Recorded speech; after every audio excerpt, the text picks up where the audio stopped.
तुमच्यापैकी प्रत्येकाला माहीत आहे की संजय राऊत अशा वातावरणातून, अशा कुटुंबातून आलेले आहेत की ज्याला काही राजकीय वारसा नाही. संजय राऊत हे मूळचे पत्रकार, अत्यंत उत्तम प्रतिभावंत असे लेखक, आणि त्यानंतर संजय राऊत कशा प्रकारे राजकारणामध्ये आले आणि एकूण राजकीय प्रक्रियेचे साक्षीदार होता होता नंतर राजकीय प्रक्रियेचे शिल्पकार कसे झाले हे आपण सगळेच पाहतो आहोत. संजय राऊत यांची पहिली मुलाखत मी घेतली होती जेव्हा महाविकास आघाडी सरकार स्थापन होत होतं, तेव्हा मी मुलाखत घेतली होती. आणि त्यानंतर आता पुन्हा प्रकट मुलाखत आम्ही घेतो आहोत.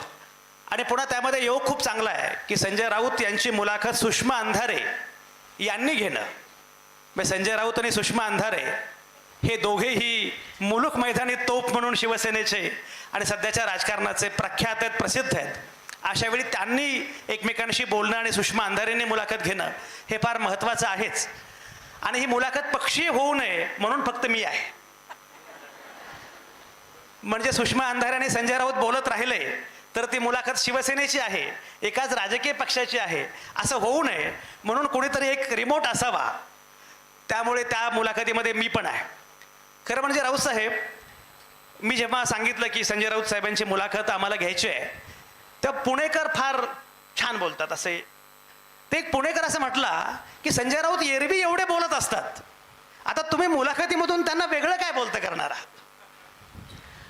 पण मी हे मुद्दाम सांगतोय की युवा संसदेमध्ये तरुण मुलामुलींनी जाणीवपूर्वक संजय राऊत काय विचार करतात, काय प्रकारे मांडणी करतात हे ऐकलं पाहिजे. ज्या प्रकारे मगाशी हा मुद्दा मांडला गेला की राजकारणाकडे तरुणांनी नीटपणे पाहिलं पाहिजे, सजगपणे पाहिलं पाहिजे. किंबहुना आपण असं बघतो आहोत की राजकारणाकडे आपण सजगपणे पाहत नाही म्हणूनच राजकारण नको त्या लोकांसाठी आरक्षित झालेलं आहे. अशा वेळी राजकीय प्रक्रियेमध्ये तरुण मुलामुलींनी उतरणं हे फार महत्त्वाचं आहे आणि प्रत्येकाला आपला मुद्दा, भूमिका मांडता आली पाहिजे. एक लक्षात घ्या, संजय राऊत भूमिका मांडतात आणि त्याची किंमत काय चुकवतात हेही आपण बघत असतो. पण ही किंमत चुकवून सुद्धा आपल्याला आपला मुद्दा मांडता आला पाहिजे. मी नेहमी सांगत असतो, 25 नोव्हेंबर 1949 रोजी डॉक्टर बाबासाहेब आंबेडकरांनी संविधान सभेमध्ये एक भाषण केलं. ते भाषण फार गाजलं. त्या भाषणामध्ये बाबासाहेब असं म्हणाले, तुम्ही एखादा मुद्दा मांडलात आणि तुमचा मुद्दा मला पटला नाही तर तुमचा मुद्दा खोडून काढण्यासाठी मी माझी बुद्धी पणाला लावेन, पण मला मान्य नसणारा मुद्दा सुद्धा तुम्हाला मांडता यावा यासाठी जीवाची बाजी लावेन. प्रत्येकाला आपला मुद्दा मांडता आला पाहिजे, हे जास्त महत्त्वाचं आहे. आणि म्हणून मला असं वाटतं की संजय राऊत इथे असणं, सुषमा अंधारेंनी त्यांची मुलाखत घेणं आणि मी सोबत असणं हे अनेक अर्थांनी महत्त्वाचं आहे. सध्याचा काळ फार कठीण आहे. आम्ही जेव्हा लहान होतो तेव्हा आम्हाला इतिहासाच्या पुस्तकामध्ये थोरांची ओळख नावाचं पुस्तक होतं. संजय राऊत सरांनाही पुस्तक असेल, थोरांची ओळख. आता थोरांची ओळख नावाचं पुस्तक नाही आहे, पण TV सुरू केला की चोरांची ओळख होते.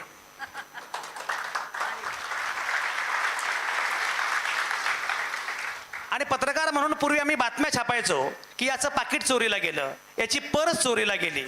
आता आम्हाला बातम्या द्याव्या लागतात की यांचा पक्ष चोरीला गेला. अशा सगळ्या कालखंडामध्ये पक्ष चोरीला जात आहेत. अशा सगळ्या कालखंडामध्ये मला असं वाटतं की ही मुलाखत होणं फार महत्त्वाचं आहे. आणि सगळ्यात महत्त्वाचं म्हणजे ही मुलाखत मी मगाशी म्हटल्याप्रमाणे केवळ पक्षीय किंवा त्या अर्थानं रोजचे आरोप प्रत्यारोप यापेक्षा वेगळी यासाठी असणार आहे कारण तरुण मुलामुलींना समजलं पाहिजे की राजकारण हे माझंही क्षेत्र आहे.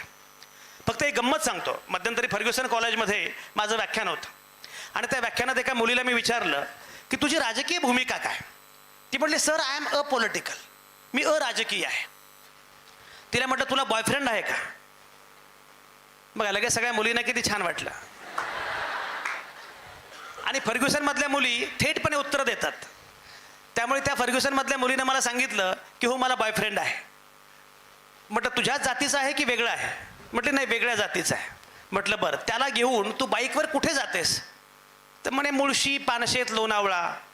मी म्हटलं तुला माहिती आहे का हे राजकारण आहे. म्हटलं कसं काय. ती म्हटली राजकारण कसं काय. म्हटलं मुळामध्ये कुठल्याही जातीच्या मुलासोबत फिरता येणं किंवा लग्न करता येणं ही स्पेस लोकशाहीमध्ये असावी लागते. आणि पुढचा मुद्दा म्हणजे लोणावळ्याला जायचं की आणखी मुंबईला जायचं हे ठरवतं पेट्रोलचे भाव आणि पेट्रोलचे भाव ठरवतं राजकारण.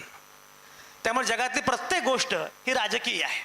आणि म्हणून मला असं वाटतं की राजकीय आकलन, राजकीय सजगता वाढावी याच्या अनुषंगानं ही मुलाखत फार महत्त्वाची आहे. सुरुवात करताना पहिला प्रश्न मला विचारायचा आहे संजय राऊत साहेबांना, की जो या सगळ्या तरुण मुलामुलींसाठी फार महत्त्वाचा आहे.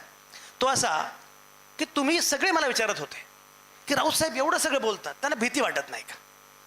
तरुण मुलामुलींचा साधा प्रश्न होता की तुम्ही एवढं बोलता, तुम्हाला भीती वाटत नाही का?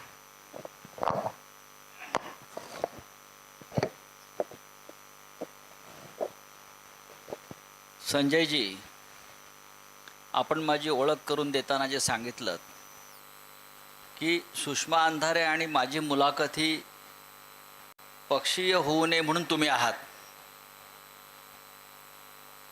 मी जरी शिवसेनेचा असलो तरी व्यासपीठावर अशा प्रकारचा कधीच पक्षीय नसतो. दुसरा असा की मी जरी शिवसेनेचा नेता असलो, सामनाचा संपादक असलो, तरी गेल्या 40 वर्षामध्ये माझ्यावरती एवढे शिक्के आहेत की हा शरद पवारांचा माणूस आहे, मग म्हणतात हा काँग्रेसचा माणूस आहे, त्याच्या आधी मला म्हणायचे हा कॉम्रेड डांगेंचा माणूस आहे. त्याच्यामुळे मी नक्की कोणत्या पक्षाचा? पण मी नेहमी सांगतो मी शिवसेनेचाच आहे. मी बाळासाहेब ठाकरेंबरोबर माझ्या आयुष्यातली उमेदीची सगळी वर्ष घालून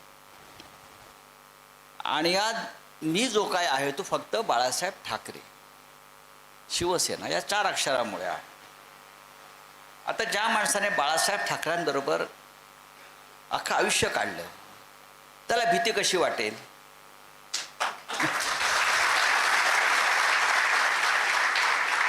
मी त्यांच्या सहवासातला बहुतेक अशी एकमेव व्यक्ती आहे. त्यांनी मला वयाच्या 28व्या वर्षी सामनाचं संपादक केलं होतं, बरं का? 28व्या वर्षी सामनासारख्या एका राजकीय वृत्तपत्रात. आणि तोपर्यंत मला अग्रलेख कसा लिहितात हे माहीत नव्हतं किंवा बातमी काय असते माहीत नव्हतं, पण त्यांनी मला केला. तेव्हाही मला भीती वाटली नाही. बाळासाहेबांनी सांगितलंय ना, मग आपल्याला केलं पाहिजे.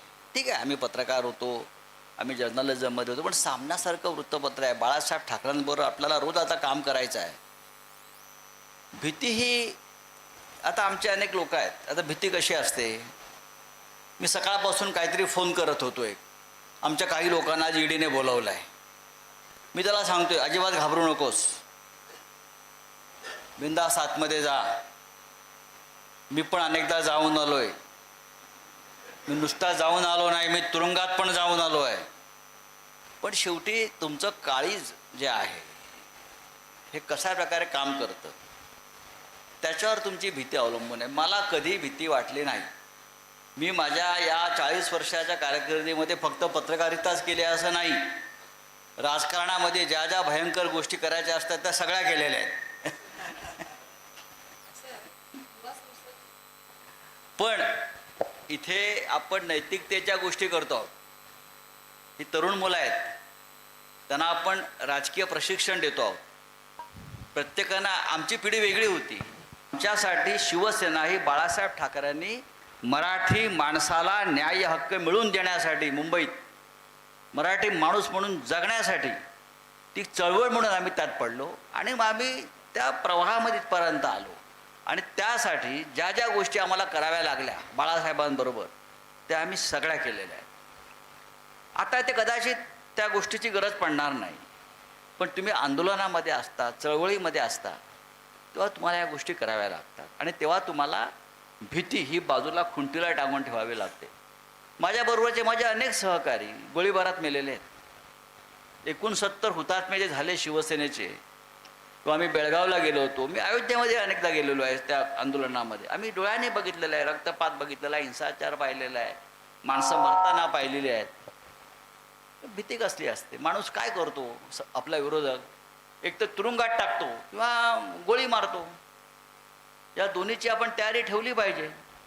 ज्या प्रकारचं आपण काम करतोय राजकारणात, ज्या संघटनेचं काम करतोय, ही तयारी असेल तर तुम्ही आता सध्याच्या राजकारणात, पूर्वी नव्हतं, 75 वर्षापूर्वीच्या आपण जो सांगताय त्या 75 वर्षात असं नसेल, पण गेल्या 5-10 वर्षामध्ये आहे. ही तुमची तयारी मानसिक असायला पाहिजे. सर, युवा संसद आहे आणि युवा संसदेत अनेक युवक आहेत. तुम्ही युवक असताना बाळासाहेबांशी जोडले गेलात आणि युवक असताना जसं तुम्ही म्हणालात की 28व्या वर्षी आपण सामनाचे संपादक झालात. जसं संजय आवटे म्हणाले की एकाच पक्षाचे दोन लोक आहेत. मी संजय आवटेंना पण आणि सभागृहाला पण हे आठवण करून दिली पाहिजे की आत्ता मी मंचावर येताना माझी ओळख जी करून दिली ती गणराज्य संघाच्या अध्यक्षा अशी करून दिली आणि मी गणराज्य संघाची आधी अध्यक्षा म्हणून या मंचावर आले होते आणि गेली 5-7 वर्ष या संस्थेच्या ॲडव्हायझरी पॅनलवर काम करते. सो संस्थेचा भाग म्हणून ही मुलाखत घेत आहे आणि मी जे प्रश्न आत्ता विचारणार आहे हे प्रश्न काही पत्रकारांचे प्रश्न आहेत जे माझ्यापर्यंत पोचलेले आहेत. काही प्रश्न हे विद्यार्थ्यांचे आहेत जे माझ्यापर्यंत आलेले आहेत. काही प्रश्न सामान्य नागरिकांचे आहेत. त्यामुळे खात्री बाळगा की ही मुलाखत अजिबातच वन वे मॅच निघणार नाही. वन वे मॅच काढणे हा देवेंद्रजी आणि मोदीजींचा अत्यंत स्तुत्य उपक्रम आहे आणि आम्ही त्याचे भागीदार होऊ इच्छित नाही. आम्ही फेर लढाई खेळणारे आहोत. सो अतिशय फेर मुलाखत होईल. हा प्रश्न असा होता सर की युवा संसद आहे, आपण युवक म्हणून जोडले गेलात. युवक म्हणून आपली सुरुवातीची कारकीर्द आणि बाळासाहेबांनी आपल्यावर दाखवलेला विश्वास याच्याशी निगडीत, कारण ही सगळी स्ट्रगलर आणि नवीन सुरुवात करणारी मुलं आहेत. आम्हाला आवडेल एखादी आठवण आपल्याकडून ऐकायला. मुळात तुम्ही ज्या नेत्याबरोबर काम करता किंवा तुम्ही जो नेता निवडता आणि तुम्ही जेव्हा त्या नेत्याच्या जवळ असता तेव्हा त्या नेत्याचा विश्वास तुमच्यावरती असावा लागतो आणि तो विश्वास तुम्ही मिळवावा लागतो. सुदैवाने आम्ही तो मिळवला. तुम्हाला बाळासाहेब ठाकरेंच्या कामाची पद्धत कदाचित माहीत नसेल, पण बाळासाहेब ठाकरे जसे बाहेर तुम्ही चित्र पाहता तसे ते प्रत्यक्षात नव्हते. बाळासाहेब ठाकरे खूप प्रामाणिक मनाचे, सरळ, पोटात एक अशा प्रकारचं त्यांचं नव्हतं. त्यांना नाही बोललेलं आवडत नसायचं. म्हणजे एखादी गोष्ट त्यांनी सांगितली, तुम्ही ज्याला आदेश म्हणता की बाळासाहेबांचा आदेश नाही, बाळासाहेब सांगायचे. जेव्हा ते बाळासाहेब एखादी गोष्ट आम्हाला उत्स्फूर्तपणे सांगायचे की आपल्याला एक करून घ्यायचं आहे, तेव्हा आम्ही कारणं सांगत नाही. त्यांना कधीच सांगितली नाहीत कारणं. कोणतंही कारण त्यांना माझ्यासारख्या माणसानं सांगितलं नाही. आमचे जे काही वरिष्ठ सहकारी मनोहर जोशी असतील, आमचे दत्ताजी साळवी होते, वामनराव माडिक होते, नंतर माझ्याबरोबरचे लोक, त्यांना कधीही कारणं सांगितलेली आवडत नव्हती. मी सांगितलं म्हणजे विचारपूर्वक सांगितलेलं आहे आणि तुम्ही हे यशस्वी करून आलं पाहिजे. बरं, त्यांचं असंही नव्हतं जे आपल्या इतिहासामध्ये वेडात दौडले वीर मराठे सात, नाही, तुम्ही परत यायलाच पाहिजे कामगिरी फत्ते करून सुखरूप. अगदी. हे बाळासाहेब ठाकरे होते आणि त्यांच्याबरोबर बाळासाहेब ठाकरेंसारखा नेता होणार नाही. नेते खूप आहेत महाराष्ट्रात, आजही आहेत, त्याआधी होते, पण बाळासाहेब ठाकरे एकच. सर, आत्ताचं एकूण राजकारण बघता आणि युवा पिढीचा जसं मगाशी सांगितलं गेलं की राजकारण म्हणजे वाईट आहे, राजकारण म्हणजे सगळंच खराब आहे. या सगळ्या नवीन युवा पिढीला हे राजकारण, सशक्त युवा पिढीला सशक्त राजकारण उभं करता येईल का? कारण या मंचाचा हेतूच हा आहे की सशक्त राजकारणी तयार झाले पाहिजे, सशक्तपणे संसद चालली पाहिजे.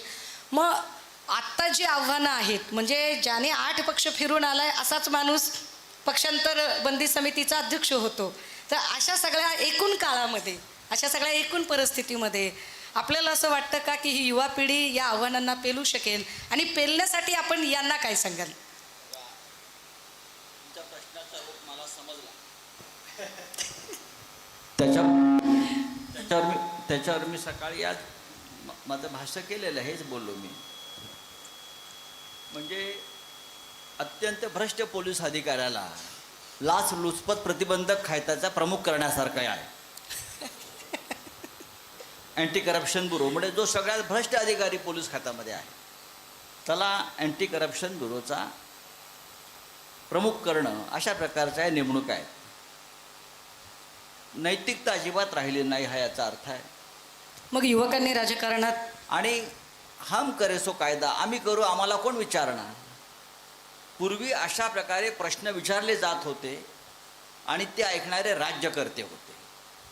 तुम्ही अटलजीने ऐकलेलं आहे, अडवाणी साहेब ऐकत होते, आम्ही पाहिलं हे सगळं.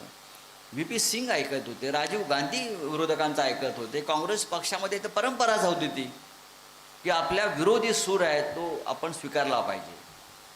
पण दुर्दैवानं आज आपल्या महाराष्ट्रात आणि देशामध्ये हे चित्र राहिलेलं नाही, म्हणजे अजिबात नाही. किंबहुना प्रत्येक गोष्ट जी आहे ही लोकशाही विरोधीच करायची, ही प्रवृत्ती या राज्यात देशात कधीच नव्हती ना.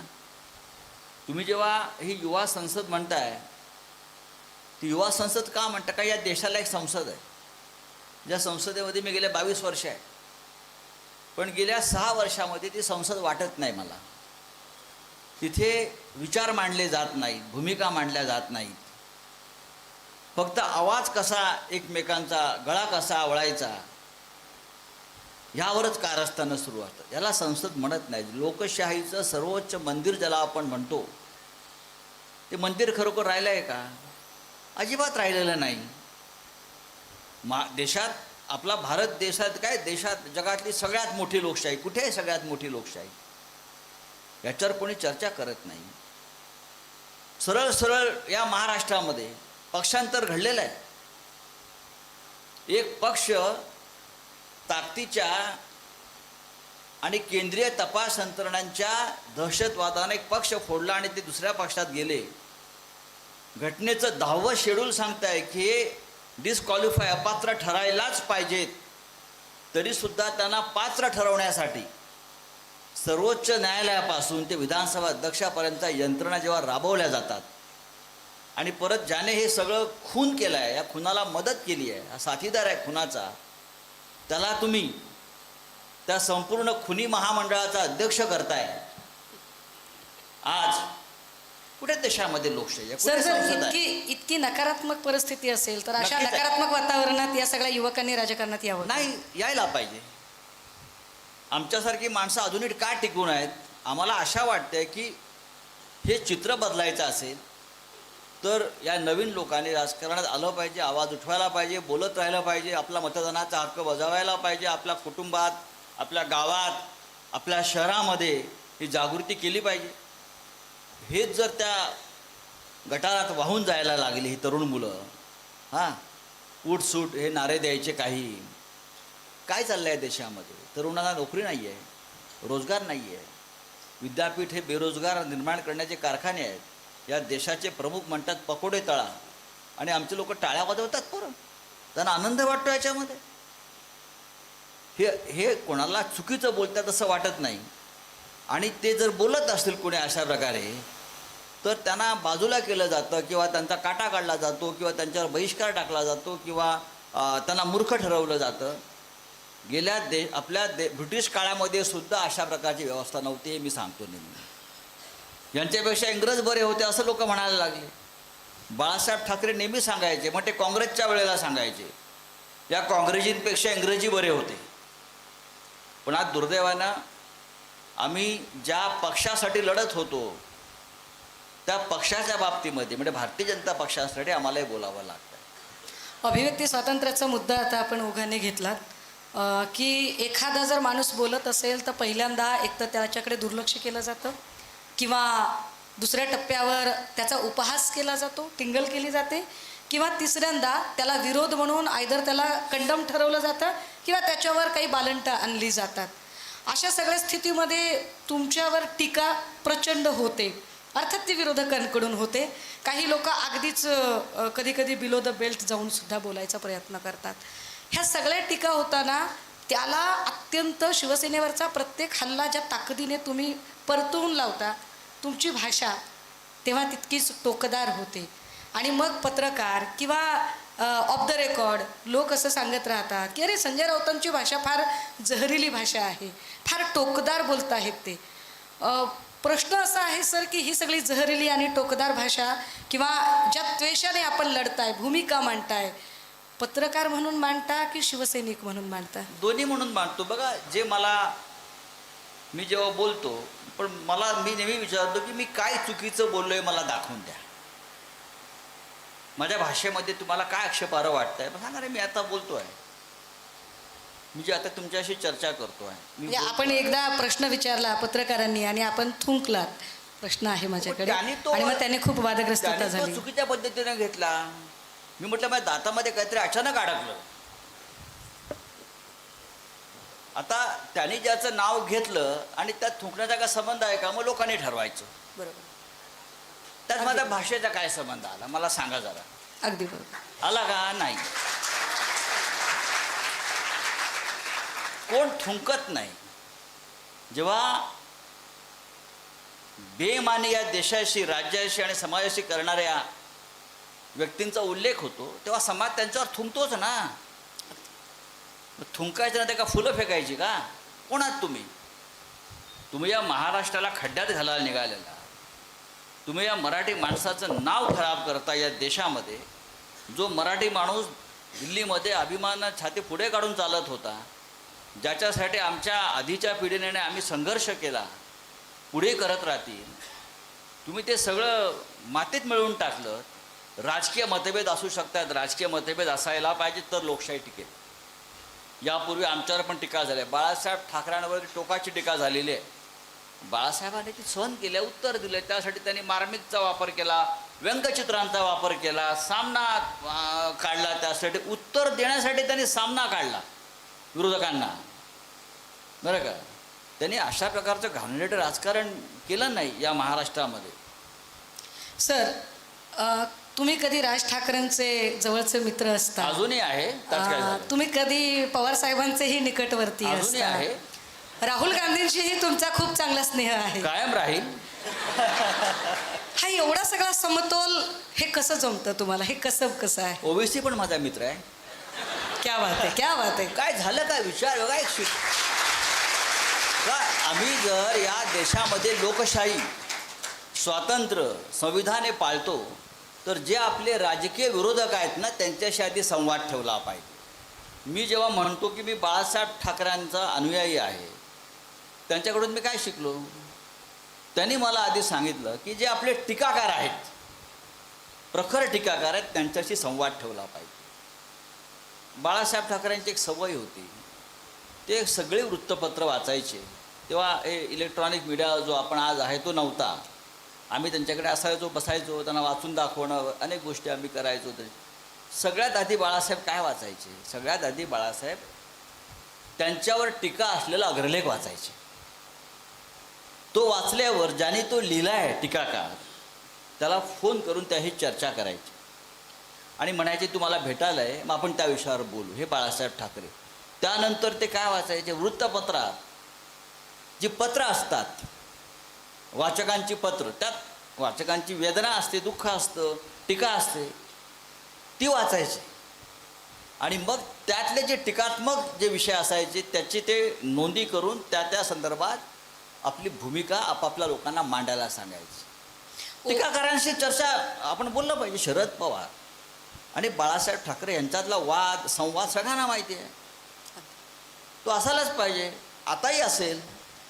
आपण ओवेसींचेही मित्र आहात असं म्हणालात. असं आहे की अनेक मुद्द्यांवर जेव्हा ते बोलतात तेव्हा ते त्याच्यामध्ये अनेक लॉजिक असतात. अगदीच. तो बॅरिस्टर आहे, तो कायदा शिकलेला आहे आणि जो याने या देशाचं संविधान वाचून काही मुद्दे मांडले आहेत, ठीक आहे, ते मला पटत नसतील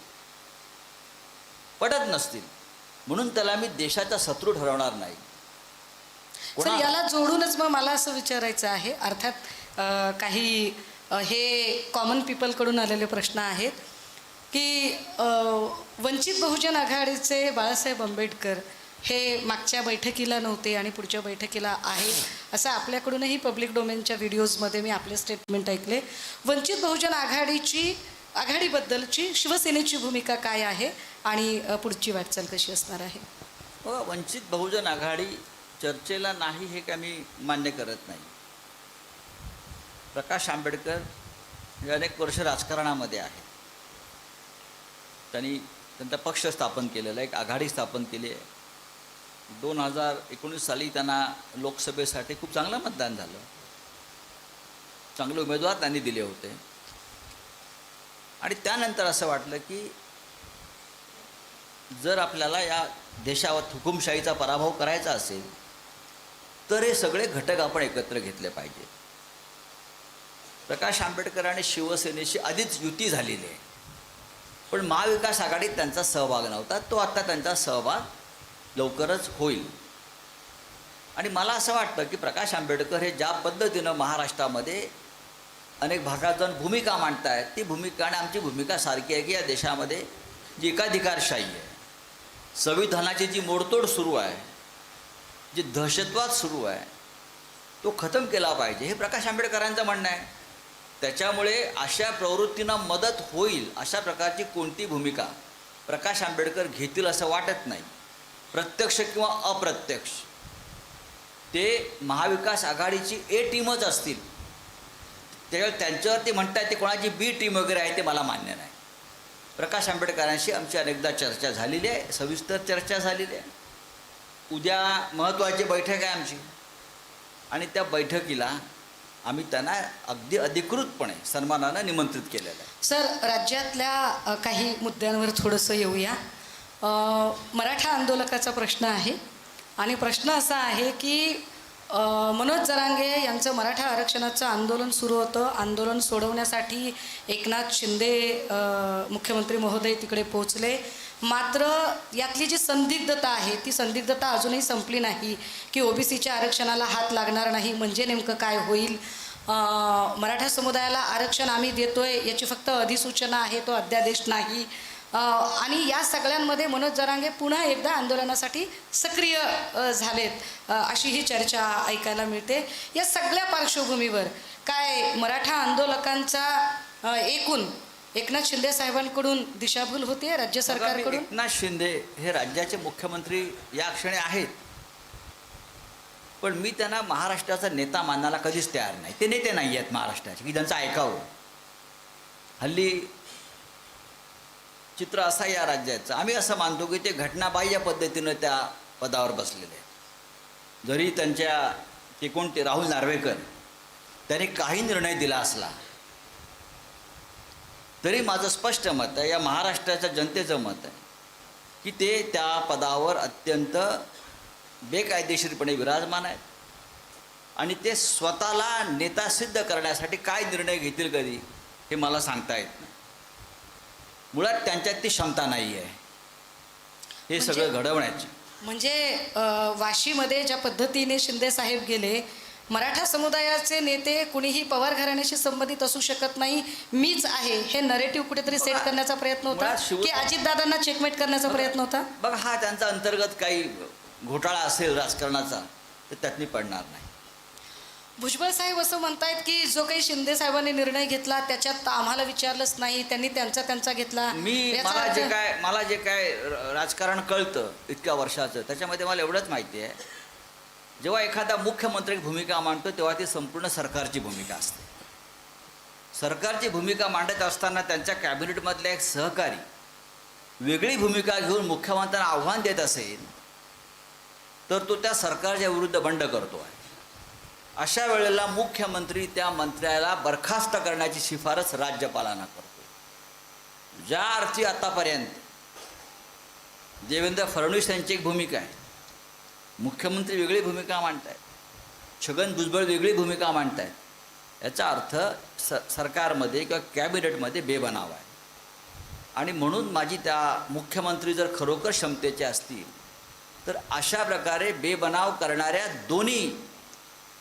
दोन्ही उपमुख्यमंत्र्यांना आणि ते मंत्री भुजबळ आहेत त्यांना बरखास्त करण्याची शिफारस त्यांनी राज्यपालांना केली पाहिजे. या मंत्र्यांना मी बडतर्फ करतो आहे, हिंमत आहे तर ते नेते. आपण बेबनाव असा शब्द वापरला किंवा मग हे ठरवून करतायत एकमेकांना मूर्ख बनवण्यासाठी. तू ओबीसीची भूमिका घे, मी मराठ्याची भूमिका घेतो, आपण दोघांना मूर्ख बनवूया असं असू शकेल.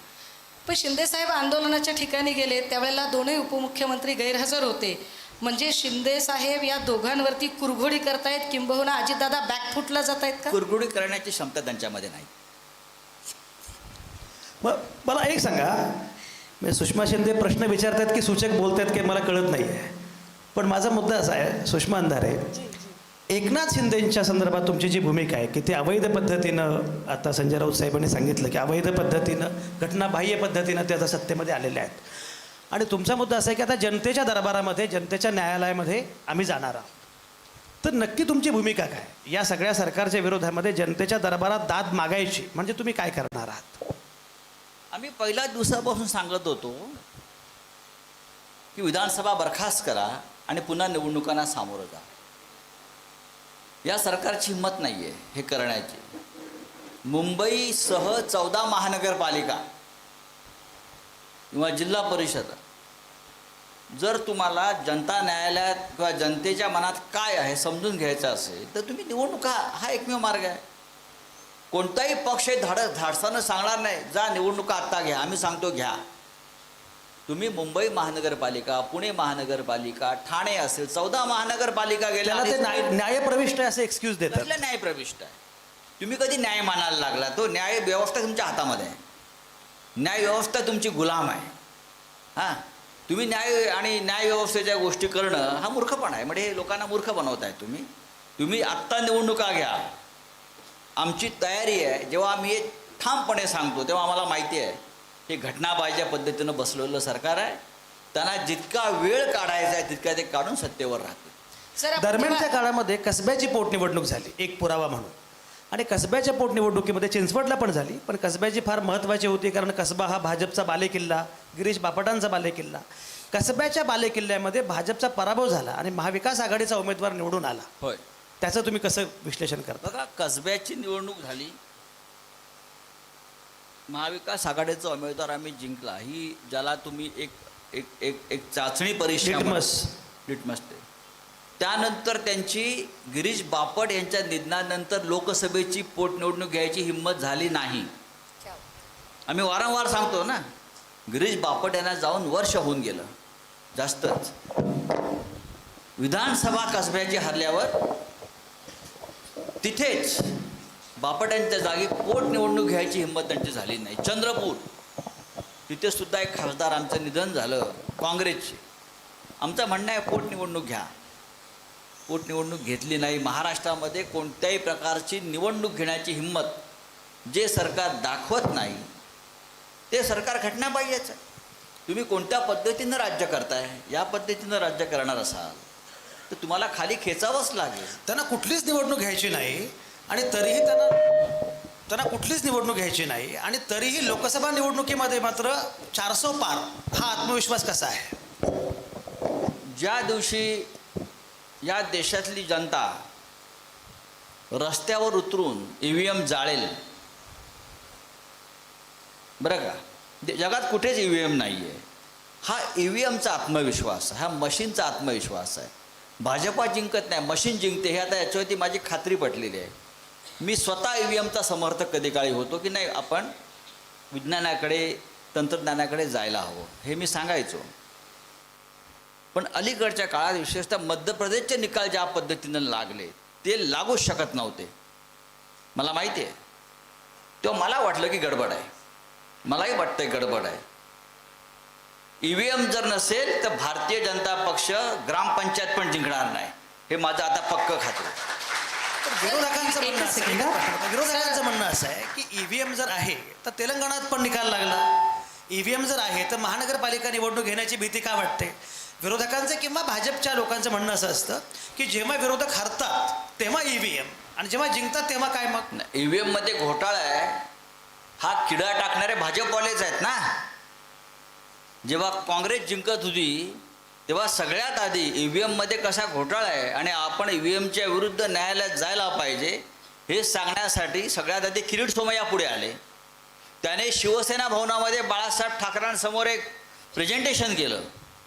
त्यानंतर डॉक्टर सुब्रमण्यम स्वामी कोर्टात गेले आणि देशभरामध्ये EVM घोटाळ्यासंदर्भात लोकांना जागरूक करण्याचं काम तेव्हा भारतीय जनता पक्ष करत होता. हा भारतीय जनता पण पक्ष. याच्यात एक तांत्रिक मुद्दा असा आहे सर की EVMवर शंका काँग्रेसही घेतं, आम आदमी पार्टीही घेते, आपणही आता घेत आहात.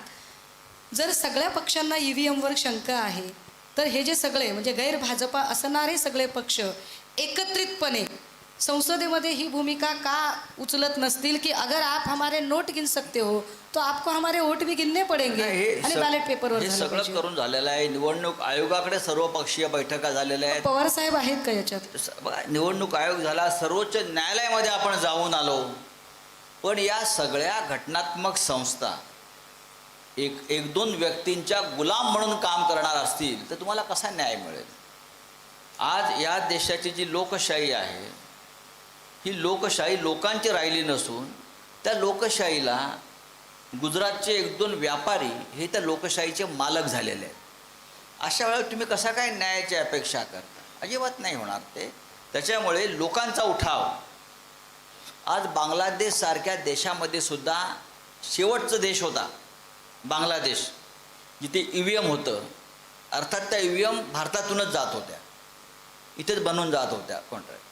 त्यांनी सुद्धा विरोधी पक्षानं आंदोलन सुरू केल्यावर निवडणुका बॅलेट पेपरवरती केल्या. तुम्हाला माहिती आहे का, मध्य प्रदेशमध्ये ज्या निवडणुकांचे निकाल लागले तेव्हा सुरुवातीला सर्व मतदारसंघातले पोस्टल बॅलेट मोजले जातात आणि पोस्टल बॅलेट म्हणजे पोस्टल मतदान हे कागदावरती असतं. जवळजवळ 199 मतदारसंघामध्ये काँग्रेस पक्ष आघाडीवर होता. मी मानतो तो ट्रेंड आहे. तो ट्रेंड जो बॅलेट पेपरवरती आला आणि ते मतदान हे देशभरातून होत असतं. शासकीय कर्मचारी असतील, सैनिक असतील, बाहेर गेलेले इतर काही लोक असतील, त्यांचं मतदान आहे आणि ते मोठ्या प्रमाणात असतं. मध्य प्रदेशमधल्या 199 ठिकाणी जवळजवळ काँग्रेस पक्ष त्या ट्रेंडनुसार आघाडीवर होता. पण जेव्हा इलेक्ट्रॉनिक म्हणजे EVMचं मतदान झालं तेव्हा तो ट्रेंड कसा बदलू शकतो? ट्रेंड हा ट्रेंड असतो.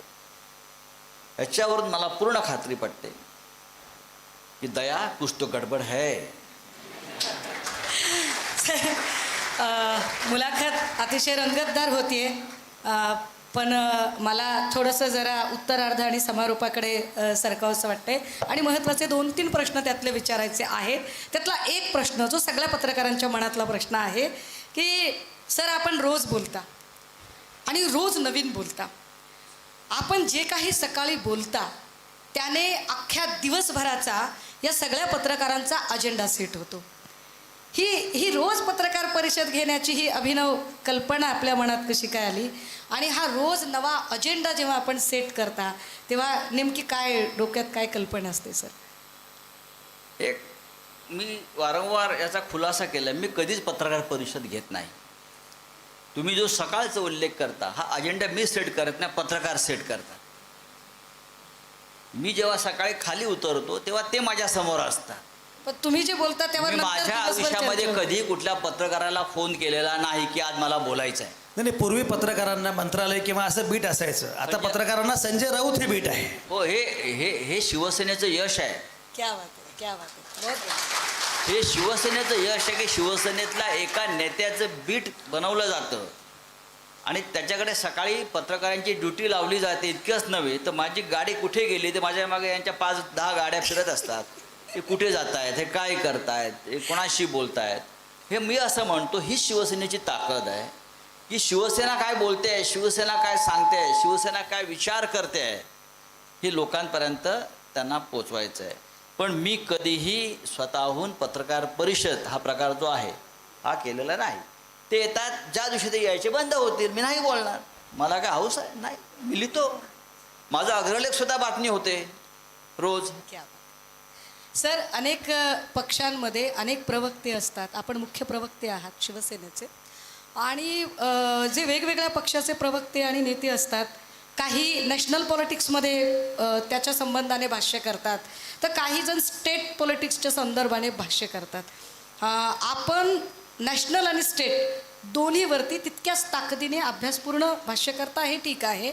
पण प्रश्न असा आहे की सध्या राष्ट्रीय राजकारणाच्या अजेंड्यामध्ये प्रभू श्रीराम अजेंड्यावर आणणे आणि राज्याच्या राजकारणामध्ये मराठा OBC वाद जाणीवपूर्वक लावून देणे, याच्या मागची नेमकी कार्यप्रेरणा भाजपाची काय असेल, काय वाटतंय आपल्याला? भाजपची कार्यप्रेरणा मी मानत नाही. कार्यप्रेरणा हा शब्द जो होता हा आम्ही ज्या भाजपबरोबर काम केलेलं आहे, आम्ही सगळ्यांनी बाळासाहेबांच्या वेळेला, अटलजी असतील, अडवाणी असतील, मुरली मनोहर जोशी, महाराष्ट्रात गोपीनाथराव मुंडे असतील, प्रमोद महाजन होते, या सगळ्यांबरोबर काम करताना कार्यप्रेरणा हा शब्द मी मान्य करतो. आता कारस्थान प्रेरणा आहे, कपट प्रेरणा आहे, त्याला तुम्ही कार्य हा शब्द वापरू नका. हा खूप पवित्र शब्द आहे कार्य. आज मला ते दिसत नाही. आज पावलोपावली या राजकारणामध्ये महाराष्ट्राच्या कपट आणि कारस्थान हे कधीच नव्हतं. आम्ही खूप वर्ष राजकारण जवळून पाहिलेलं आहे, केलेलं आहे बरं का. बाळासाहेबांसारखा निष्कपट राजकारण या देशाच्या राजकारणात नव्हतं. निष्कपट म्हणतो मी त्यांना, निरागस. बरं, इतर सुद्धा अनेक राजकारणी आम्ही जवळून बघितले. अगदी वसंतराव नायकांपासून, आम्ही लहान होतो पण बाळासाहेबांबरोबर प्रत्येक ठिकाणी जायची आम्हाला संधी मिळाली. बॅरिस्टर अंतुले असतील, वसंतदादा पाटील असतील, विलासराव देशमुख असतील, राजकारण हे काम मर्यादेपर्यंत केलं. पण 24 तास राजकारणाच्या नावाखाली कारस्थान आणि कपट हे गेल्या 5-10 वर्षामध्ये जे दिसतं आहे, ही आपली राजकीय संस्कृती अजिबात नाही, ना देशाची ना आपल्या राज्याची. सुषमा अंधारेने मगाशी राम मंदिराचा उल्लेख केला. राम मंदिराच्या उद्घाटनाला उद्धव ठाकरे गेले नाहीत आणि उलटपक्षी काळाराम मंदिरामध्ये त्यांनी पूजा वगैरे त्या दिवशी केली. तर राम मंदिराचं उद्घाटन टाळणं आणि काळारामाकडे जाऊन पूजा करणं याच्यामध्ये काय औचित्य, काय लॉजिक? त्याच्यावर खुलासा आम्ही केलेला आहे. राम मंदिर लढ्यामध्ये सगळ्यांइतकं शिवसेनेचेही योगदान आहे. आरोपपत्र जर आपण वाचलं त्या संदर्भात, त्यातलं मी एक आरोपी आहे. CBIच्या विशेष न्यायालयासमोर मी किमान 8 ते 9 वेळा हजर राहिलो साक्ष देण्यासाठी. आम्ही तिथे होतो, आम्ही बऱ्याच गोष्टी केल्या, पण आम्ही त्याचं अवडंबर नाही माजवलं. बाळासाहेब ठाकरेंनी मुंबईतून जी रसद पाठवली, जी कुमक पाठवली पुढल्या गोष्टी घडवण्यासाठी, त्या रेकॉर्डवर आहेत. बाळासाहेब ठाकरेंना आरोपी म्हणून लखनौला जावं लागलं. जे प्रमुख आरोपी होते लालकृष्ण अडवाणी, मुरली मनोहर जोशी, अशोक सिंगल आणि बाळासाहेब ठाकरे, बरोबर. तरीसुद्धा इकडली पोरं म्हणतात भाजपची, तुमचं योगदान काय? आम्ही नुसते फलाटावर गेलो आणि परत नाही आलो. आम्ही तिथे पोचलो, आमचे खासदार होते सगळे, त्यांना अटका झाला. सतीश प्रधान आमचे आहेत, ते अगदी टोकापर्यंत गेलेले आम्ही पाहिलेले. मला तिथे खडसे वारंवार दिसायचे, एकनाथ खडसे. मी सांगतो ना, काय सांगताय तुम्ही? अशा वेळेला हा कार्यक्रम एका पक्षाचा जर 16 होत असेल तर तिथे आम्ही का हजर राहावं? आम्ही जाऊ ना. त्या तंबूमध्ये राम असताना आम्ही वारंवार गेलो आहे. सगळ्यात जास्त मी गेलो आहे तिथे, आधीही गेलो आहे, नंतरही गेलो आहे आणि यापुढे आम्ही जाऊ. आम्ही असं ठरवलं की ज्या कार्यासाठी शिवसेनेनं इतकं मोठं योगदान दिलेलं आहे, ते मंदिर उभं राहत आहे, आपण तिथे नाही आहोत. पण योगायोग बघा, बाळासाहेब ठाकरेंचं योगदान नाकारलं भारतीय जनता पक्षानं. पण प्रभू श्रीरामानं तारीख कोणती निश्चित केली तर 22 जानेवारी म्हणजे बाळासाहेब ठाकरेंच्या वाढदिवसाच्या पूर्वसंध्येला.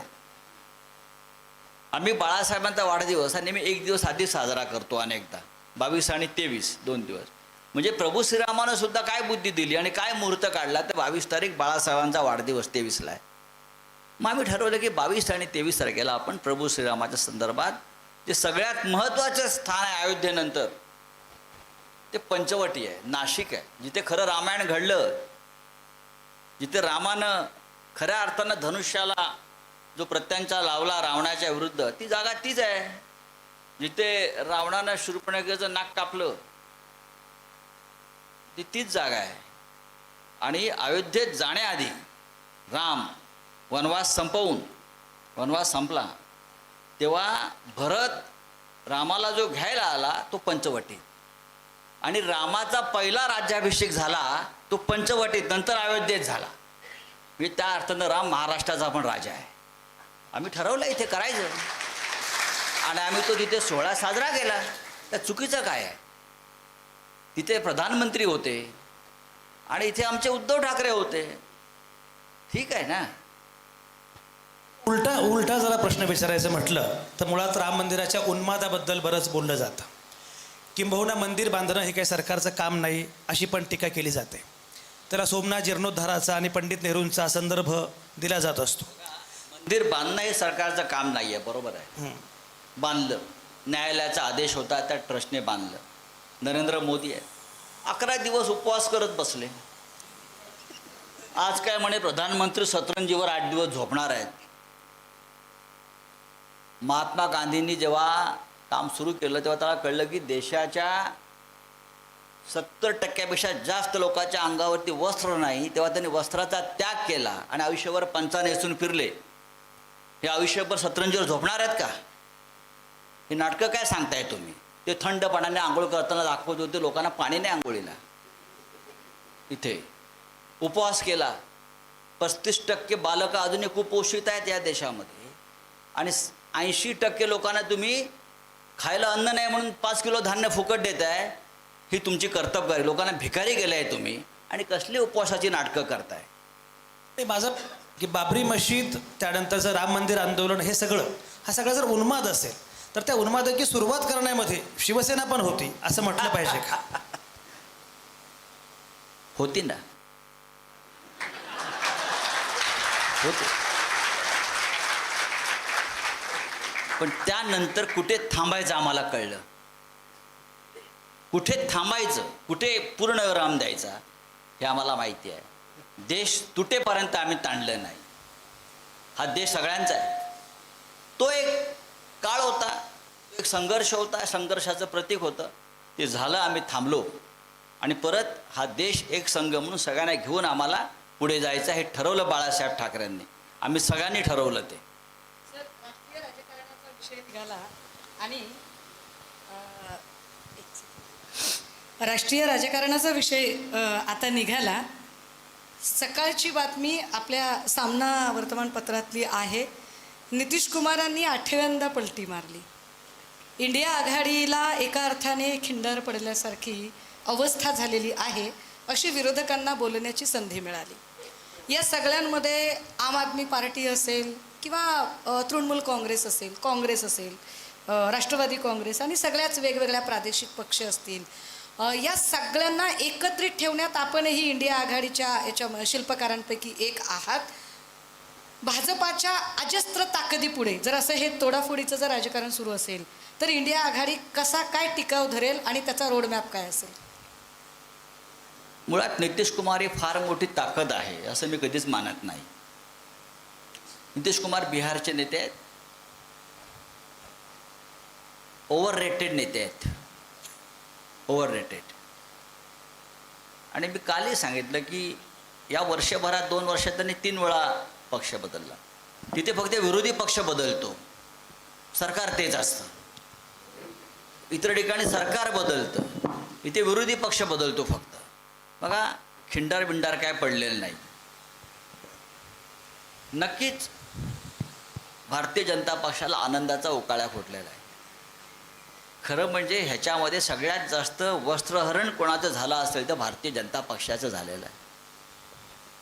हे जे त्यांच्याबरोबरचे एक उपमुख्यमंत्री आहेत, त्यांनी शपथ घेतली डेप्युटी सीएम म्हणून, सम्राट चौधरी, ते काही महिन्यापूर्वी असं म्हणाले होते, जर नितीश कुमार परत सत्तेत आले तर माझी पगडी उतरवेन मी. आज 30 पगडी घालून ते नितीश कुमारबरोबर शपथ घेताना लोकांनी पाहिजे. असे शब्द आपल्याकडे देवेंद्रजींनी घेतले होते आणि एकनाथ शिंदे. हो, मी लग्न करणार नाही म्हटले होते. अशा हे अमित शहाजी गृहमंत्री, काही झालं तरी नितीश कुमारला परत दारात उभा करणार नाही. हात जोडून गुडघे टेकून आले तरी नितीश कुमार आणि भाजपशी युती होणार नाही. हे प्रश्न लोकांनी ह्या लोकांना विचारायला पाहिजे, नितीश कुमारला नाही. नितीश कुमारचं मानसिक स्वास्थ्य बिघडलेलं आहे, आम्हाला माहिती आहे. आमच्या अनेकदा बैठकात आम्ही ते पाहिलं आहे की त्यांनी बोलू नये. आम्हाला असं वाटायचं की बाबा त्यांनी आता जास्त बोलू नये. वयानुसार बघा, ही शारीरिक विकलांगता असते, मानसिक विकलांगता असते. ही अनेकांच्या बाबतीमध्ये आम्ही अनुभवलेली आहे. नितीश कुमारांनी एक निर्णय घेतला, याचा अर्थ बिहार हातातून गेलं आहे का? नाही. उलट तेजस्वी यादव बरोबर इतर काही लहान पक्ष अधिक मजबूतीने एकत्र आले आणि नक्कीच ते बिहारमधली लढाई पुढे नेतील. बिहार हे राजकीयदृष्ट्या अत्यंत जागरूक राज्य आहे. बिहारच्या DNA मध्ये राजकारण आहे. तुम्ही पहा, बिहारमधून इतके लोक निवडून गेले आणि मोठे मोठे नेते झाले. महाराष्ट्रातले अनेक प्रमुख नेते बिहारमधून निवडून यायचे. मधु लिमये हे बिहारमधून निवडून यायचे. जॉर्ज साहेब म्हणजे जॉर्ज फर्नांडिस हे बिहारमधून निवडून यायचे. लोकांनी तिथे विचाराला महत्त्व दिलं आहे. लोकांनी असे जे लोक आहेत नितीश कुमार सारखे, त्याला नंतर अडगळीत टाकलेलं आहे. नितीश कुमार 2024च्या निवडणुकीनंतर राजकारणात नसतील हे मी खात्रीनं सांगतो. गैरभाजपाई सगळे पक्ष एकत्रित येत आहेत, मात्र इंडिया आघाडीमध्ये ईशान्येकडील विशेषतः ज्या नॉर्थ ईस्ट पार्टीज आहेत, रिजनल पार्टीज, त्यांचं अजूनही म्हणाव्या तशा त्या जोडल्या गेल्या नाहीत. काय एक कारण असेल असं वाटतं? मला असं वाटत नाही. नॉर्थ ईस्टमध्ये हे जे लहान राज्य आहेत, मग 9 राज्य आहेत साधारण, ते आसामसह, ज्याला आपण 7 सिस्टर्स म्हणतो, पण ते आता 9 राज्य झालेली आहेत वेगळ्या वेगळ्या पद्धतीनं. त्यांची लोकसभेची ताकद कमी आहे. एखाद्या राज्यामध्ये एकच खासदार आहे तर कुठे 2 आहेत, मणिपूरला 2 आहेत तर सिक्कीमला 1 असेल. तरीही आसाम वगैरे पकडून तो आकडा 30च्या आसपास साधारण जातो. त्यांचे स्वतंत्र काही प्रश्न आहेत आणि त्यांच्या रिजनल पार्टीज ज्या असतात त्या दिल्लीत येणाऱ्या सत्ताधारी पक्षाशी कायम संधान बांधून आपलं राजकारण करतात, कारण त्यांची ती गरज आहे. निधी असतो, पैसे असतात, लॉ अँड ऑर्डरचा विषय आहे. ज्याची सत्ता येईल त्याच्याबरोबर ते लहान लहान पक्ष उभे राहतात. ते काँग्रेसबरोबर सुद्धा होते कधी काळी, ते VP सिंग बरोबर सुद्धा आम्ही असताना पाहिलेलं आहे. आणि भविष्यात असं वाटलं की इंडिया येते आहे सत्तेवरती तर ते इंडियाबरोबर असतील. आसाम म्हणजे नॉर्थ ईस्ट नाही, किंवा आसामचा सध्याचा जो सगळ्यात भ्रष्ट मुख्यमंत्री आहे तो काय नॉर्थ ईस्टचं प्रतिनिधित्व करत नाही, लक्षात घ्या. याला जोडून फक्त एक मुद्दा आहे की आता ज्याप्रमाणे ईशान्येचा मुद्दा झाला, पुढचं नॅरेटिव्ह हे दक्षिण विरुद्ध उत्तर असं असणार आहे का बऱ्यापैकी? दक्षिण भारत विरुद्ध उत्तर भारत. याच्यामध्ये असं आहे की भारतीय जनता पक्षाला असं वाटतं आहे की उत्तरेतल्या आम्ही बहुसंख्य जागा जिंकू आणि सत्तेवर येऊ. त्यांना असं वाटते उत्तर प्रदेश, राजस्थान, मध्य प्रदेश ही राज्य आम्ही पूर्णपणे ताब्यात घेऊ. ठीक आहे, त्यांनी पूर्णपणे ती राज्य ताब्यात घ्यावी. पण हा देश आहे ना 140 कोटी लोकसंख्येचा, 36 राज्य आहेत लहान मोठी. पश्चिम बंगालचं काय करणार? कर्नाटक कोणत्या दिशेने चाललं आहे? केरळ कोणत्या दिशेने चाललं आहे? महाराष्ट्राची दिशा काय आहे हे कधी आपण तपासून पाहिलं आहे का? बिहारमध्ये सुद्धा भारतीय जनता पक्षाला आणि नितीश कुमारला या वेळेला यश मिळताना कठीण आहे. आणि ज्या पद्धतीचं अलायन्स उत्तर प्रदेशमध्ये अखिलेश यादव आणि काँग्रेसने आत्ता केलं आहे अत्यंत समजदारीने, त्याच्यामध्ये काँग्रेसच्याही जागा वाढतील आणि अखिलेशच्याही जागा वाढतील, हे याची मला पूर्ण खात्री आहे. तेलंगणा आता आलं आहे, हरियाणामध्ये भारतीय जनता पक्षाचा पराभव होतो आहे, दिल्लीमध्ये 7 जागा आहेत. मी सांगतो पंजाबमध्ये काही होऊ द्या पण भारतीय जनता पक्ष जिंकणार नाही. तिथे आप जिंकेल किंवा काँग्रेस जिंकेल. आणि दिल्लीमध्ये आप आणि काँग्रेसचा अलायन्स होत आहे. 4-3 किंवा 5-2 जे काय व्हायचं आहे, दिल्लीमध्ये या 2 पक्षाचं 100% युती होते आणि हे एकत्र निवडणुका लढतात. पश्चिम बंगालमध्ये सुद्धा ममता बॅनर्जी काँग्रेसला आव्हान देऊन उभी आहे, तिथे BJP नाही जिंकणार. हे सगळे आम्ही एकत्रच येणार शेवटी. आज भारतीय जनता पक्ष 220वर थांबलाय. आत्ता निवडणुका घ्या, 220च्या पुढे भारतीय जनता पक्ष या क्षणी नाही आहे, ते 400 पार. हे लोकांमध्ये परसेप्शन तयार करतात की आम्हीच येतोय, मग आम्हालाच पैसे द्यावे उद्योगपतींनी, आम्हीच येतोय. हे परसेप्शन आहे. भाजपा मोदी की गॅरंटीचं परसेप्शन तयार करते की मोदी की गॅरंटी? भाजपा जेव्हा असं परसेप्शन तयार करते त्यावेळेला शिवसेनेचं परसेप्शन काय असणार आहे? शिवसेनेचा महाराष्ट्रातला 2024च्या निवडणुकीचा रोडमॅप कसा असणार आहे? आणि जर ते मराठा OBC वाद लावत असतील, कुठेतरी मीरा भाईंदर माळशिरस इथे दंगली होत असतील, अशा सगळ्या पार्श्वभूमीवर शिवसेना महाराष्ट्रातल्या निवडणुकीचा अजेंडा म्हणून किंवा जाहीरनामा म्हणून कोणते मुद्दे घेऊन पुढे जाईल? कारण हे युवकच आपले मतदारसुद्धा असणार आहेत. आमचा अजेंडा राहुल नार्वेकरने सेट केला आहे. अजून काय पाहिजे? या महाराष्ट्रात ज्या प्रकारची बेईमानी झालेली आहे ही बेईमानी गावागावात घराघरात पोचली आहे. मग शरद पवारांच्या बाबतीत असेल, उद्धव ठाकरेंच्या बाबतीत असेल, एक सांगतो तुम्हाला मी, लोकांनी फार हा विषय गांभीर्याने घेतलेला आहे. तुम्ही कोणत्याही गावात जाऊन विचारा, ज्याने आयुष्यात कधी शिवसेनेला मत दिलं नसेल तोही सांगतोय हे बरोबर घडलेलं नाही आहे. बघा, रोटी, कपडा, मकान, एज्युकेशन, आरोग्य हे विषय आहेतच. त्यावर प्रत्येकालाच काम करायचं आहे आणि आम्ही करूच. पण हा संपूर्ण प्रकार गेल्या 1.5 वर्षात जो या राज्यात घडला, त्यापेक्षा परसेप्शन वेगळं कुठलं असू शकत नाही. ही निवडणूक आम्ही सगळे ह्यात परसेप्शनवरती जिंकणार, लोकसभासुद्धा आणि विधानसभासुद्धा. समारोप करताना खरं म्हणजे आता समारोपाचा विचारला पाहिजे प्रश्न.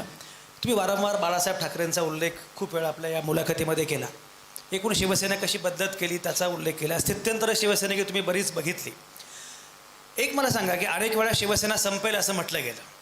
म्हणजे जेव्हा राज ठाकरे उभे राहिले, मनसे स्थापन झाली, तेव्हा शिवसेना संपली असं म्हटलं गेलं. बाळासाहेब ठाकरे गेल्यानंतर शिवसेना संपली असं म्हटलं गेलं. 2014च्या लोकसभा निवडणुकीमध्ये मोदींचा झंझावात होता, तरीही विधानसभा निवडणुकीमध्ये उद्धव ठाकरे वेगळे उभे राहिले, तेव्हा शिवसेना संपेल असं म्हटलं गेलं. 2019मध्ये जेव्हा शिवसेनेनं काँग्रेसबरोबर अलायन्स केली, तेव्हा शिवसेना संपली असं म्हटलं गेलं. आता शिवसेना पक्ष फुटला, उभी फूट झाली, झाडी, डोंगर, हाटील असं सगळा प्रकार झाला, त्यानंतर शिवसेना संपली असं म्हटलं गेलं. तरी शिवसेना अद्यापही अभेद्य आहे असं तुम्ही कायम सांगत असता. ही काय शिवसेना आहे? ही काय ताकद आहे? इन्कमिंग चालूच आहे, इन्कमिंग चालूच आहे. इनकमिंग आउट गोईंग ह्याच्यावर शिवसेनेचं अस्तित्वच नाही आहे. शिवसेनेची जी मुळं आहेत ना, हे जे झाडं, पानं, डोंगरवाले जे आहे, ही पानगळ आहे. कोणतरी हलवते तेवढं पडून जातं. मुळं आहेत, फांद्या आहेत. इतके वर्ष आम्ही बाळासाहेब ठाकरेंनी हा पक्ष काय उगाच उभा केला आहे? बाळासाहेब ठाकरेंनी हा पक्ष काय इलेक्शन कमिशनला विचारून उभा केला काय? बाळासाहेब ठाकरेंनी हा पक्ष काय मोदीला विचारून उभा केला? इलेक्शन कमिशनला विचारलं नाही म्हणून पंचायत झाली ना परवा. नाही विचारू द्या. जो आहे तो पक्ष आम्ही पुढे घेऊन गेलोय ना. हे लोक इतके ऐकतायत, त्यांचा अंतरात्मा काय सांगतोय पहा. कोणाची शिवसेना खरी आहे, कोण मुळाचा प्रश्नच उद्भवत नाही आहे. चोर आणि लफंग यांना या राज्यात जर प्रतिष्ठा मिळणार असेल तर आमच्यासारख्या लोकांनी घरी बसायला पाहिजे. पण आम्ही घरी नाही बसलो. आम्हाला माहिती आहे लोक आमच्या पाठीशी आहे. बाळासाहेब ठाकरेंवरती जी श्रद्धा लोकांची आजही इतक्या वर्षानंतर आहे ना, हा एक चमत्कार आहे. राजकारणात अनेक मोठे मोठे नेते आले, अंतर्धान पावले, गेले, त्यांच्यावर पक्ष नाही उभे राहिले. आजही आम्ही बाळासाहेब ठाकरेंच्या भूमिका, बाळासाहेब ठाकरे हे घेऊन पुढे जातोय. उद्धव ठाकरे आम्ही घेऊन पुढे जातोय. जिथे ठाकरे तिकडे शिवसेना आहे. हा साधा प्रश्न आहे. जे पण व्यक्तिगत करिश्माशिवाय शिवसेनेकडे काही विचार, आयडियोलॉजी काय आहे? काय असं मग मोदीकडे काय आहे, देवेंद्र फडणवीसकडे काय आहे आणि एकनाथ शिंदेकडे काय आहे? एक लक्षात घ्या की तुम्ही त्यांची तुलना नाही करू शकत. तुलना करत तुमचं नाहीये. वेगळेपण काय? माझं वेगळेपण माझ्या पक्षाचं असं आहे की आम्ही आमचा हिंदुत्वाचा मुद्दा कधी सोडला नाही. आम्ही नुसतं राम राम करत बसलो नाही, तर हाताला काम द्यावं आमची भूमिका आहे. या देशात, या राज्यामध्ये जर कोणी या देशाच्या संविधानावर हल्ला करत असेल तर छातीचा कोट पुढे करून आम्ही उभं राहिलं पाहिजे. ही आमची भूमिका कायम राहिलेली आहे. आणि हा 18 पगड जातीचा महाराष्ट्र. बाळासाहेबांचं शिवसेना स्थापन करतानाचा जो मंत्र होता तो आम्ही आधी पुढे नेतोय. तो कायम आहे. कितीही जातीची ते भांडणं होतात, मराठा मराठेतर, ब्राह्मण ब्राह्मणेतर. हा बाळासाहेब ठाकरेंचा शिवसेना स्थापन करण्यामागचा खरा अजेंडा होता आणि तो अजेंडा आमचा आजही चालू आहे. काही प्रश्न विद्यार्थी इथे लाईव्ह विचारत आहेत आणि विद्यार्थ्यांची इच्छा आहे आपल्याला काही विचारायची.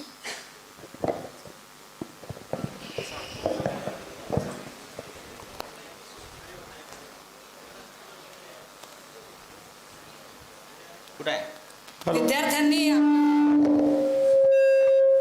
विद्यार्थ्यांनी प्रश्न विचारण्याच्या आधी आपलं पूर्ण नाव आणि गाव विद्यार्थ्यांचे सगळे सांगायचं. प्रश्न विचारलेत आपण, यापेक्षा काय वेगळं आहे?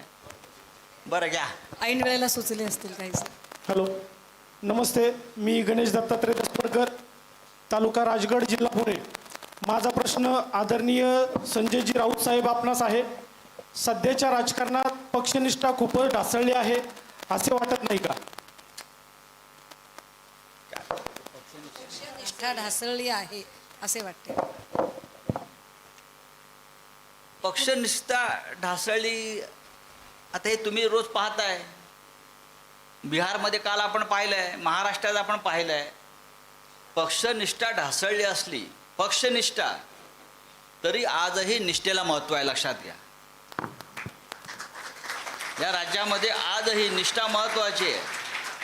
आणि ही निष्ठा जी आहे, हा विचार जो आहे, हा घेऊन जाणारे आजही जे लोक असतात ते पुढे जातात आणि असंख्य लोक त्या प्रवाहात सामील होतात. पक्षनिष्ठा आणि वैचारिक निष्ठ्यात फरक आहे. शिवसेना हा पक्ष कायम निष्ठेच्या पायावर उभा राहिला. आमच्याकडे काय आत्ताच लोक सोडून गेले का? बाळासाहेब ठाकरे असताना लोक सोडून गेले, मोठे मोठे. राज ठाकरे गेले, नारायण राणे गेले, भुजबळ गेले, त्याच्या आधी गेले. पण त्याच निष्ठेच्या ताकदीवरती पक्ष उभा आहे. इतर सुद्धा पक्ष, काँग्रेस पक्ष संपला का? नाही ना. काँग्रेस पक्षाविषयी आजही मोदीला भीती वाटते ना, कारण आजही निष्ठावंत असंख्य लाखो कार्यकर्ते त्या पक्षाच्या प्रवाहात सामील आहेत. त्याच्यामुळे पक्षनिष्ठा आणि निष्ठ्यात फरक आहे. मी श्वेता फडतरे, तालुका इंदापूर, जिल्हा पुणे. माझा प्रश्न संजय राऊत सर यांच्यासाठी आहे. लोकशाहीचा चौथा स्तंभ खरोखरच निर्भीडपणे काम करतोय का? लोकशाहीचा चौथा स्तंभ हा निर्भीडपणे काम करण्याचं सध्या फक्त नाटक करतोय. पण मोदी समोर आला की हा स्तंभ असा वागतो. म्हणजे जसं अडवाणी साहेबांचं एक फार सुंदर वाक्य आहे आणीबाणीमध्ये. इंदिरा गांधींनी असं म्हणतात की वृत्तपत्रांवरती बंधनं लादली, सेन्सॉरशिप लादली. त्यात फार तथ्य नव्हतं. आमच्या मार्मिकलाही टाळं लावलं होतं त्यावेळेला. मार्मिक बाळासाहेब ठाकरेंचं, आम्ही तर काँग्रेसला पाठिंबा दिला होता. विनोबा भावे काँग्रेसचे इतके मोठे थोर नेते आहे, त्यांच्यावर पण धाडी पडल्या आणि त्यांच्याकडून निघणारे वर्ध्यातून मुखपत्र त्यांच्या आश्रमाचे तेही बंद केलं होतं. तर आपला जो प्रश्न आहे चौथ्या स्तंभाचा, की काय म्हटले ते, लोकशाहीचा चौथा स्तंभ जो आहे तो भूमिका नीटपणे पार पाडत हा नाही. निर्भीडपणे. शेवटी अडवाणी असं म्हणाले तेव्हा की इंदिरा गांधींनी फक्त थोडं वाकायला सांगितलं, आपण लोटांगणं घातलीत. वृत्तपत्रांच्या बाबतीत तेव्हा ते त्यांचं ते स्टेटमेंट आहे आणीबाणीमध्ये. इंदिराजींनी आपल्याला वृत्तपत्रांना किंवा चौथ्या स्तंभाला थोडं वाकायला सांगितलं, पण आपण थेट लोटांगण घातलं. आताही साधारण मी असं म्हणतो की त्याच पद्धतीचं आहे. त्यातूनही अशी अनेक वृत्तपत्र आहेत, अशा अनेक लेखण्या आहेत या ठामपणे खंबीरपणे लढतायत, लिहितायत, बोलतायत, काम करतायत. आणि मला वाटतं तो या देशासाठी, लोकशाहीसाठी आशेचा किरण आहे. सर, आणि ही किरण कधी विझणार नाही. त्याला जोडून मला म्हणजे काय होतं की जेव्हा पत्रकार प्रो एस्टॅब्लिशमेंट काही लिहितात त्यावेळेला ते गोदी मीडिया असतात. जेव्हा ते अँटी एस्टॅब्लिशमेंट सांगतात तेव्हा ते चाय बिस्कुट असतात. त्यांनी कुठे जावं हा खरंच म्हणजे इधर चला मैं उधर चला असं करावं कसं होतंय. परंतु काही खरंच लोकाश्रयावर चालावीत इतक्या ताकदीची सुद्धा वृत्तपत्र आहेत ना. लोकशाही चॅनलमध्ये बंद पडलं सर. आणि लोकशाही बंद पाडलं, ते बंद पाडलं. बंद कशाला पडतंय? बंद पाडलं. बघा, मी माझ्या आयुष्याची सुरुवात जी आहे ही इंडियन एक्सप्रेस वृत्तपत्रातून केली. मी लोकसत्तेत होतो, लोकप्रियतेचं काम केलं. आणीबाणीचा काळ आम्ही पाहिला आहे. रामनाथ गोयंका होते. रामनाथ गोयंका त्या वृत्तपत्राचे चेअरमन होते. मला अजूनही आठवतं आणि मी पाहिलेला आहे. हा जो एक सिनेमा आला होता मध्यंतरी, झुकेगा नाही, कुठला तो सिनेमा, पुष्पा. रामनाथ गोयंकाचा तो डायलॉग आहे, इंदिरा गांधी समोर झुकेगा नाही. त्यांच्या वृत्तपत्रांवरती आमच्या समोर धाडी पडत होत्या. तेव्हा ईडी नव्हतं, CBI आलं होतं, फेमा होतं. एकाच वेळेला एक्सप्रेस टॉवरवर 200 धाडी पडल्या. रामनाथ गोयंका म्हणाले, या वृत्तपत्राची चावी मी समुद्रात फेकेन बाजूच्या, पण मी झुकणार नाही. होते ना काही लोक असे, अनेक लोक या देशामध्ये ज्याने वृत्तपत्राच्या स्वातंत्र्यासाठी त्या वेळच्या राज्यकर्त्याविरुद्ध संघर्ष केलेला आम्ही पाहिलेला आहे. मग अशा वेळी जेव्हा लोकशाहीसारखं एखादं वृत्तपत्र अडचणीत येतं, एखादं चॅनल अडचणीत येतं, जे खूप ठासून भूमिका मांडणारं आहे, त्यावेळेला वेगवेगळ्या पक्षाच्या नेत्यांनी विशेषतः त्या चॅनलसाठी, चॅनल म्हणून नाही तर लोकाभिमुख आहे म्हणून काही भूमिका घेतली पाहिजे. भूमिका कशाला घ्यायला पाहिजे? आम्ही जेव्हा बाळासाहेब ठाकरे असताना आमच्या लोकांचा काही पत्रकारांवरती हात पडला होता, बरं का?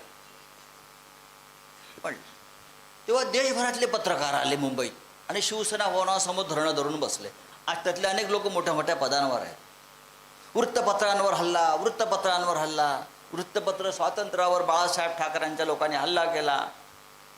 सगळे मोठे या देशातले संपादक, पत्रकार हे शिवसेना भवनासमोर तंबू टाकून दिवसभर बसले होते.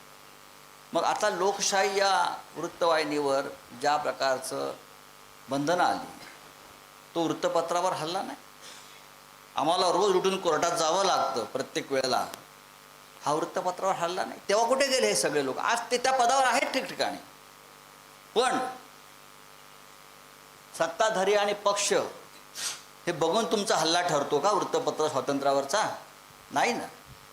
लोकशाहीवर ज्या प्रकारची बंधनं घातली गेली, त्यांना ब्लॅकआउट केलं गेलं 1 महिन्यासाठी, 1.5 महिन्यासाठी, यामागची कारणं शोधली पाहिजे. त्यांनी सत्य दाखवायचा प्रयत्न केला असेल आणि म्हणूनही बंधनं असतील, तर या देशातल्या मीडियाने उभं राहायला पाहिजे होतं त्यांच्या पाठीशी. Thank you sir. एक अगदी शेवटचा प्रश्न विचारतोस, कारण तो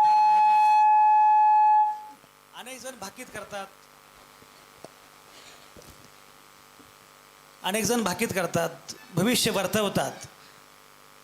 संजय राऊत शिवसेना बुडवणार, 40 वर्ष करतायत. त्याचं काय करायचं? 40 वर्ष करतायत. पण प्रत्येक वेळेला त्या शिवसेनेच्या संकटाच्या संघर्षाच्या काळात मीच पुढे असतो. हे भाकीत करणारे लोक पक्ष सोडून जातात आणि मग निष्ठावंतांवरती बोट दाखवतात. त्यांना निष्ठावंतांची अडचण होते, कारण त्यांना काहीतरी कारण हवं असतं. आम्ही पक्ष का सोडला? एकनाथ शिंदेनी पक्ष का सोडला? कारण विचारा. त्याच्याबरोबर गेलेल्या 40 लोकांनी पक्ष का सोडला? खरं बोलावं त्यांनी. हे डरपोक लोक सगळे पळपुटे घाबरून पळाले. आम्ही नाही पळालो, मग संजय राऊत पक्ष बुडवणार का? तुम्ही बुडवायचा प्रयत्न करताय, तो आम्ही वाचवला. आम्ही पक्ष वाचवत राहिलो.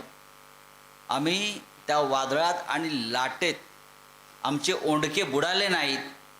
आम्ही आमची नौका किनाऱ्याला लावायचा प्रयत्न केला. लक्षात घ्या. ही फार चांगली महत्त्वाची मुलाखत होती आणि ॲडव्होकेट शार्दूल जाधवर यांचं खरं कौतुक केलं पाहिजे की त्यांच्या मनामध्ये ही अभिनव कल्पना आली. संजय राऊत यांची मुलाखत सुषमा अंधारेंनी घ्यावी आणि सोबत मी असावं, अशी जी काही मला खात्री आहे की युवा संसदेसाठी आलेले सगळे महाराष्ट्राच्या कानाकोपऱ्यातून जे तरुण आहेत, त्यांना खऱ्या अर्थानं राजकीय प्रक्रिया कशी चालते हे पण समजलं असेल. आणि सगळ्यात महत्त्वाचं म्हणजे राजकीय प्रक्रियेचे जे केवळ साक्षीदार नाहीत तर शिल्पकार एका अर्थानं आहेत, असे खासदार संजय राऊत आज इथं असणं, त्यांनी बोलणं, हे सगळ्याच अर्थाने फार महत्त्वाचं आहे.